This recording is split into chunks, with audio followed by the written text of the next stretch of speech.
Hello friends, welcome all of you on my YouTube channel here Anand nursing file. आज हम video में vital sign unit का एक important topic पढ़ाने जा रहे हैं जिसका नाम है नर्सिंग केयर इन फीवर या नर्सिंग मैनेजमेंट ऑफ फीवर। और आप इस वीडियो की सहायता से इस टॉपिक को आसानी से लर्न कर सकते हो। इम्पोर्टेंट टॉपिक है, एग्जामिनेशन में पूछा जाता है।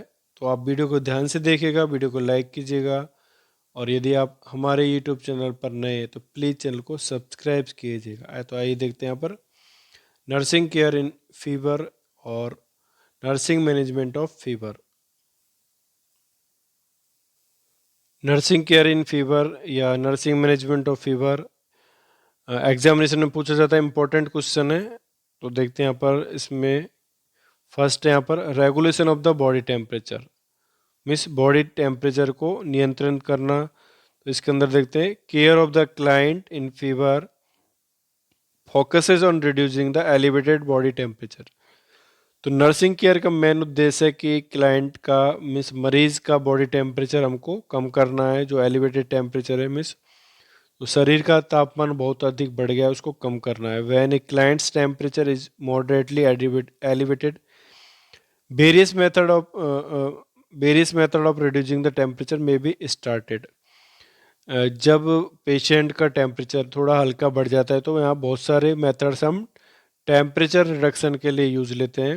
The room should be maintained at the comfortable temperature, means room का टेम्परेचर भी हम एक कंफर्टेबल करते हैं जिससे कि टेम्परेचर कम हो।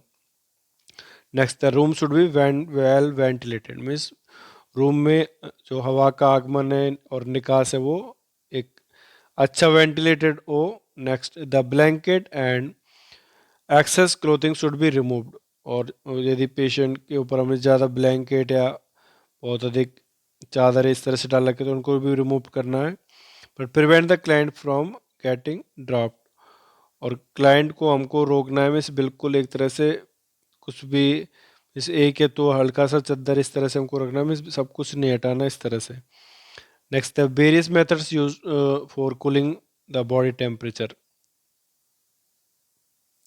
तो यहाँ पर बहुत सारे मेथड्स यूज लिए जाते हैं, जिसमें देखते हैं यहाँ पर exposure the cool by an electrical fan, means patient को एक हल्का पंखा चलाना है जिससे कि उसको थोड़ा ठंडा महसूस हो। Administration of the cold drinks, उसको ठंडा पेय पदार्थ भी दे सकते हैं हल्का। Next, application of cold compress and ice bag और कोल्ड कंप्रेस का यूज कर सकते हैं। Cold spongin and cold PACS का भी यूज कर सकते हैं टेम्परेचर कम करने के लिए। एंड कोल्ड बाथ भी हम पेशेंट को दे सकते हैं, मीन्स एक तरह से बेड बाथ। तो ये सारे मेथड्स हैं जो टेम्परेचर को रेगुलेट करने के लिए हम यूज़ करेंगे जब पेशेंट का टेम्परेचर थोड़ा हल्का मॉडरेटली हाई हो या एलिवेटेड हो। नेक्स्ट देखते हैं यूज ऑफ हाइपोथर्मिक ब्लैंकेट और मैट्रेस। हाइपोथर्मिक ब्लैंकेट और या मैट्रेस यूज कर सकते हैं जो टेम्परेचर को कम करने का काम करते हैं। नेक्स्ट, नंबर थर्ड पे देखते हैं यहाँ पर meeting the nutritional need, a diet which is soft and containing plenty of fluid and fruits will help to evacuate the bowel regularly, means patient को टेम्परेचर जैसे हमको हमको हल्का डाइट देना है और डाइट में सॉफ्ट और प्लेंटी फ्लूइड हो, इस तरह से डाइट देना है हमको, हल्का सॉफ्ट डाइट। और उसको पेशेंट को बार बार हमको फ्लूइड इस तरह से पर्याप्त मात्रा में प्रोवाइड कराना है। इसके साथ साथ फ्रूट्स भी देना है जिससे कि जो उसका जो बॉवल क्लियर हो, पेट साफ हो, इस तरह से। Next, providing rest and sleep, means patient को प्रॉपर रेस्ट एंड स्लीप, आराम और उसको नींद भी पूरा करना है। Next, maintenance of the personal hygiene, number fifth पे। तो इसमें देखते हैं care of mouth is very essential for client having fever for many days. तो क्लाइंट का हमको केयर करना है, मीन्स माउथ का यदि फीवर उसको लंबे समय तक हो। There may be cracked lip and coated tongue, ऐसे पेशेंट के क्रैक लिप हो सकते हैं, कोटेड टंग हो सकता है। If the oral hygiene is not maintain में कॉम्प्लिकेशन में अराइज, एग्जांपल पेरोटाइटिस और क्रास्ट हर्पीस।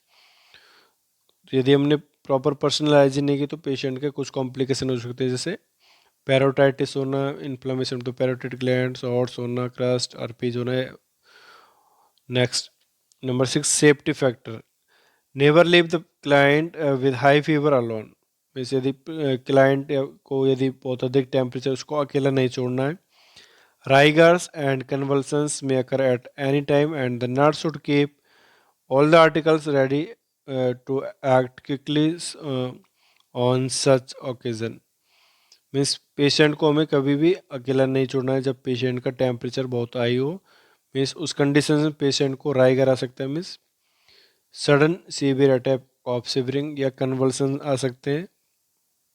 तो नर्स के को हमेशा उसके पास रहना और सारे आर्टिकल्स रेडी रखने. If the client has a fever over 103 Fahrenheit for a long time, it may lead to delirium and convulsions. यदि क्लाइंट का टेम्परेचर लंबे समय तक 103 डिग्री या उससे अधिक है तो उसको कन्वल्सन और डिलीरियम के चांसेस हो सकते हैं. If the temperature is remaining high for a long time, irreversible changes में अकर इन ब्रेन सेल्स. और यदि इससे भी अधिक टेम्परेचर यदि आई हो तो उस कंडीशंस में ब्रेन सेल्स में इरिवर्सिबल चेंजेस आ सकते हैं और ब्रेन डेथ भी हो सकता है. नेक्स्ट देखते हैं number 7, observation of the client. तो 7 कह रहे हैं यहाँ पर क्लाइंट का ऑब्जर्वेशन करना है. तो इसमें होगा क्लाइंट विद फीवर में constant intelligent observation by the nurse. और क्लाइंट को इस कंडीशन में नर्स को अपनी इंटेलिजेंसी का यूज करते हुए उसका ऑब्जर्वेशन करना है. The vital sign are to be checked frequently to know the progress और रिग्रेशन ऑफ द डिजीज. और नर्स को समय समय पर पेशेंट के वाइटल साइन देखने कि क्लाइंट का कंडीशन में सुधार हो रहा है कि खराब हो रहा है, इस तरह से. Any versioning of the clients condition should be noted and reported immediately. यदि पेशेंट की कंडीशन में किसी भी तरह की खराबी हो रही है और अधिक, तो नर्स को तुरंत नोट करना और रिपोर्ट करना है.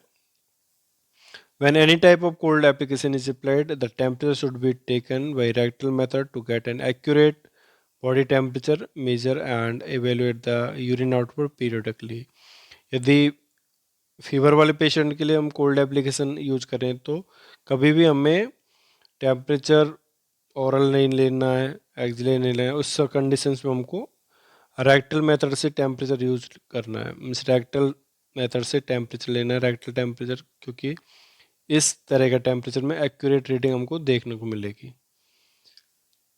और इस तरह सेम कंडीशन में पीरियडिकली हमको यूरिन आउटपुट भी चेक करना है, मेजर करना है. Frequency of taking temperature morning and evening for client who are not serious ill. सुबह से हम लेना है जो नॉर्मल फीवर पेशेंट है, और every 4 hour even more frequently for acute illness. और अक्यूट इलनेस पेशेंट के लिए हमको प्रत्येक 4 घंटे में पेशेंट का टेम्परेचर लेना है. तो इस तरह से हमको क्लाइंट का ऑब्जर्वेशन करना है. तो ये थे यहाँ पर डिफरेंट नर्सिंग केयर या नर्सिंग मैनेजमेंट के पॉइंट्स जो हमको फीवर वाले पेशेंट के लिए हमको अप्लाई करने हैं. फर्स्ट है इसमें regulation of the body temperature, patient के बॉडी टेम्परेचर को नियंत्रित करना. और सेकंड था पर यूज ऑफ हाइपोथर्मिक ब्लैंकेट और मैट्रेस. थर्ड था meeting the nutritional need, providing rest and sleep. Number 5 था maintenance of personal hygiene. Number 6 था सेफ्टी फैक्टर्स. नंबर 7 था ऑब्जर्वेशन ऑफ द क्लाइंट. तो इस तरह से हमको फीवर वाले पेशेंट के लिए नर्सिंग केयर प्रोवाइड करानी है या नर्सिंग मैनेजमेंट देना है. तो ये सारे इम्पोर्टेंट पॉइंट्स है और ये एग्जामिनेशन पर्पज़ के लिए भी बहुत इम्पोर्टेंट है. तो आप वीडियो की सहायता से अपने नोट्स ले सकते हो, अपना एग्जाम प्रिपरेशन कर सकते हो. तो फ्रेंड्स, आज का टॉपिक हम हमारा यहीं फिनिश करते हैं. तो फ्रेंड्स, ये था आज का हमारा वीडियो. आई होप कि आपको वीडियो अच्छा लगा होगा. तो फ्रेंड्स, वीडियो को लाइक कीजिएगा, कमेंट कीजिएगा and share this video with your friends and subscribe my YouTube channel Anand nursing file preparation for the nursing competition examination. जिन्होंने अभी तक सब्सक्राइब नहीं किया है मेरा यूट्यूब चैनल, तो प्लीज़ चैनल को सब्सक्राइब कीजिएगा और बेल आइकन को ज़रूर प्रेस कीजिएगा. Thank you.